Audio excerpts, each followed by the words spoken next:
It is Sunday, September 27th, 2020, and this is an update on the Three Gorges Dam and current events in China. We have 4 pieces of information to cover today, including a look at some new photos and the live streams from the Three Gorges Dam. Next, courtesy of the South China Morning Post, Chinese fishing fleet off Peru sparks Twitter war between Washington and Beijing. Also, courtesy of the Economic Times, food shortages in China might push Xi Jinping to take drastic actions against Taiwan and elsewhere. We also have some new tweets. Let's hop into it.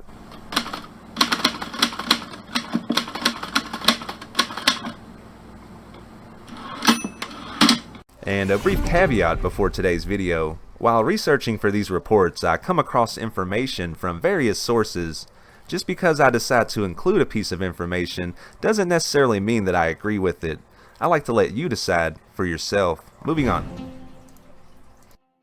While researching for information about the Three Gorges Dam last night, I came across a couple of tweets that show alleged repairs that have been made to the dam. It says the more significant structural cracks are those which have formed between the corners of the gate slots. I just thought I would include it so you could check it out. And as we can see, the spillway angle camera is still on, but the side angle camera remains deactivated. And now let's have a quick look at the water level at the Three Gorges Dam. The current water level is 159.64 meters. The current inflow is listed at 25,500 cubic meters per second, and the current outflow sits at 19,500 cubic meters per second. It is worth noting that these numbers are released by the CCP.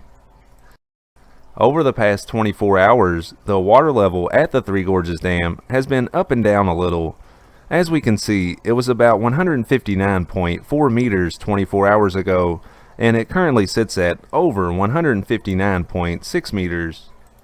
Upstream at Kuntan, the water level is also on the rise. As we can see, about 24 hours ago it was 169.2 meters. It currently sits at 170 meters. And this comes courtesy of the South China Morning Post. Chinese fishing fleet off Peru sparks Twitter war with Washington.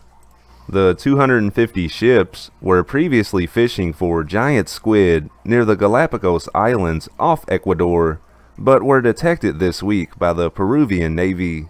The U.S. Embassy in Lima says the vessels have a history of avoiding tracking and seem to be dumping plastic pollutants. Peru's Navy on Friday was carefully watching a fleet of around 250 Chinese fishing vessels that had sailed just outside the country's waters, angering the domestic fishing industry and sparking a Twitter war between Washington and Beijing. Our Navy is making overflights, ensuring there are no such vessels within the scope of our jurisdiction, which is 200 miles. Defense Minister Jorge Chavez told reporters on Friday.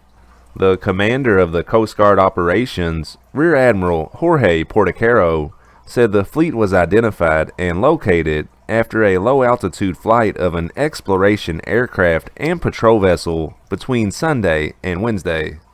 Not all are in a single place.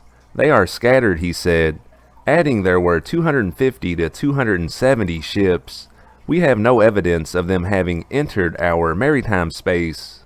Overfishing can cause enormous ecological and economic damage. Peru cannot afford such a loss, the U.S. Embassy said on Twitter this week. The Chinese Embassy responded that it attached greater importance to protecting the environment and the ocean. We hope that the Peruvian public is not deceived by false information, it said on Twitter. Peru's foreign ministry sought to diffuse the tension, saying it had expressed discomfort to U.S. officials about the inaccuracy of the U.S. Embassy's tweets. Peru is the world's second largest producer of copper, much of which is bought by China. Vice Minister Manuel Gerardo Talavera Espinar said he had told U.S. officials that Peru is a friend and partner of both the United States and China, and called on them to resolve their differences through dialogue, understanding, and cooperation. Local fishing associations said indiscriminate fishing of giant squid hurt the domestic economy. Squid accounts for 43% of Peru's fishery exports. It's an open secret that every year vessels, mainly from China, are installed just at the edge of 200 miles off Peru to extract this resource.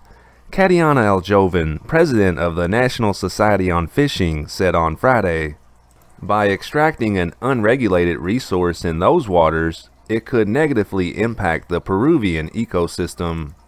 Peru's government approved a law in August requiring local and foreign boats operating off its coast to use GPS and SciStat equipment, a satellite tracking system for vessels. Portocarrero stated the fleet of Chinese ships has been present in the Pacific Ocean for years, ranging from the north of Chile, Peru's coast, and close to the Galapagos Islands, depending on the migration patterns of the squid.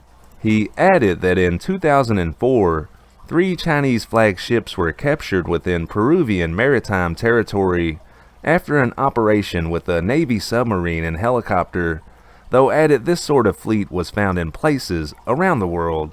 "We have a large one in front of Argentina, another in the north of Brazil. There are several surrounding Australia, New Zealand, East Africa, and in the Indian Ocean. It's a global issue," he said. Thank you for watching this video. If you're finding it informative, please consider giving the channel a subscribe. And this comes courtesy of the Economic Times. Food shortages in China might push Xi Jinping to take drastic actions against Taiwan and elsewhere. According to an editorial in the Taipei Times, all signs point to a significant fall in domestic agricultural output, and it's uncertain whether China will be able to plug the gap with imports while also keeping a lid on soaring prices. Food shortages look to be more than just a short-term blip. As China has become more affluent, diets and waistlines have expanded, putting a strain on supply and demand. The Chinese Academy of Social Sciences estimates that China's domestic supply of rice, wheat, and corn will fall short of demand by 25 million tons by the end of 2025. This raises the question, how can China feed its 1.4 billion people in the long term? The editorial quipped. Food security might become a new strategic battlefront. In the past few years, the Chinese government has invested heavily in Africa's agricultural sector as part of a wider strategy that incentivizes Chinese food conglomerates. If there is a serious food shortage, which requires rationing or even a famine, Xi would need the mother of all distractions, and a small border conflict with India probably would not cut it, the Taipei Times alleged. If the U.S. encounters problems with the November elections, Xi could view this as a once-in-a-generation opportunity to solve the Taiwan problem. Disputes over the results could cause the U.S. to look historically weak in Beijing's eyes. To top it off, there is a big date coming up. July 31st of next year marks the centenary of the founding of the Chinese Communist Party. And our last piece of information is a series of interesting tweets.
And I think that's a good place to wrap up today's video.